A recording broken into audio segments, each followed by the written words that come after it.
ام المومنین اما جان عائشہ صدیقہ سلام اللہ علیہا فرماتی ہیں کہ حضور علیہ السلام کی ساری زندگی میں ناف کے نیچے کے اعضاء کو کسی ام المومنین نے نہیں دیکھا، حتیٰ کہ حضور علیہ السلام بچپن میں بھی اتنے باحیا تھے، جانے حیا تھے کہ حلیمہ سعدیہ نے یا جناب آمنہ خاتون نے حضور علیہ السلام کے شرم والے اعضاء کو کبھی نہیں دیکھا، کیونکہ اگر وہ کھل جاتے تو آقا کریم بچپن میں بھی اسے ڈھانک لیا کرتے تھے۔ آپ غور فرمائیں، حضور کی حیا کا یہ عالم تھا، بلکہ آقا نے یہاں تک فرمایا کہ جب میرا وصال ہو جائے، توجہ فرمائیں حضور کی حیا کا عالم کیا ہے۔ بات چونکہ اس عنوان پہ پہلی مرتبہ ہو رہی ہے تو ہم اس کے سارے عناوین کو لینا چاہتے ہیں، اور یہ عنوان اتنا طویل ہے کہ یہ اپنے اندر بڑی وسعت رکھتا ہے۔ آقا کریم صلی اللہ علیہ وسلم فرماتے ہیں کہ لوگوں جب میرا وصال ہو جائے تو اس قدر پردہ کے اندر غسل دیا جائے اور میرے اعضاء پر اس طرح موٹے کپڑے ڈال دیے جائے کہ کسی کی نظر میرے ان اعضاء پہ نہ پڑے جن کا چھپانا فرض ہے۔ آقا فرماتے ہیں اللہ کی عزت کی قسم، جن اعضاء کا چھپانا فرض ہے اگر میرے ان اعضاء میں سے کسی عضو کو کسی نے دیکھ لیا تو وہ ساری زندگی اندھا ہو جائے گا، اس کی نگاہیں سلامت نہ رہے گی۔ آپ غور فرمائیں، حضور سید عالم صلی اللہ علیہ وسلم نے حیا کا یہ درس دیا۔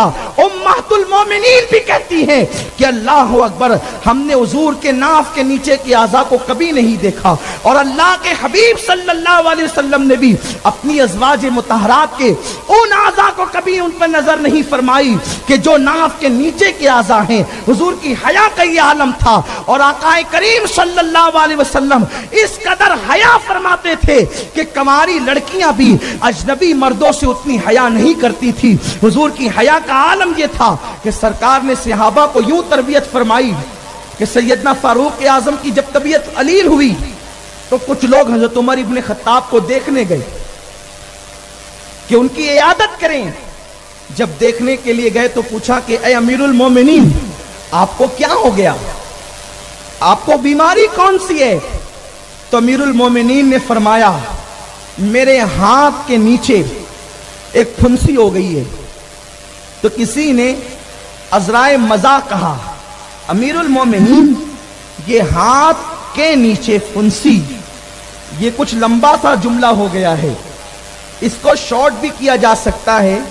آپ یہ کہہ سکتے تھے کہ میرے بغل میں پھنسی ہو گئی، کیونکہ ہاتھ کے نیچے تو بغل ہی ہوتی ہے، میرے بغل میں پھنسی ہو گئی۔ آپ نے ہاتھ کے نیچے کیوں کہا؟ دیکھو کیا وہ حیا والے لوگ۔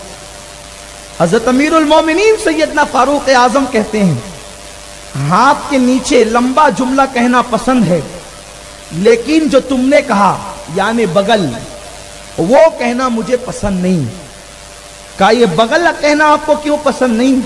تو فرمایا اس لیے کہ ہم جو کچھ کہتے ہیں فرشتے اس کو لکھ لیتے ہیں، اچھی باتیں بھی کہتے ہیں تو بھی لکھتے ہیں، اور بری باتیں کہتے ہیں تو بھی فرشتے لکھ لیتے ہیں۔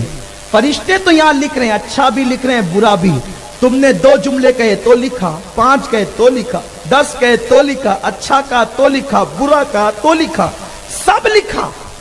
جب قیامت کے دن تم اللہ کی بارگاہ میں حاضر ہوں گے تو اللہ فرمائے گا اقرا کتابک، پڑھ اپنا نام اعمال، یعنی جو تم بک بک کر چکے ہو، جو کہہ چکے ہو، کوئی ریکارڈ کرے نہ کرے، کوئی جمع کرے نہ کرے، اللہ کے فرشتے لکھتے ہیں۔ تو اللہ فرمائے گا پڑھ اپنا نام اعمال۔ اب تم نے ہوش سنبھالنے سے لے کر مرے دم تک جو آخری جملہ ہے، یعنی زندگی کے پہلے جملے سے لے کر آخری جملے تک کب کہاں کیا کیا کہا تھا، وہ سب فرشتے لکھ چکے ہیں۔ اللہ فرمائے گا پڑھ، کہاں پڑھ؟ استاد کے سامنے نہیں، پڑھ کہاں پڑھ؟ پیر کے سامنے نہیں، پڑھ کہاں پڑھ؟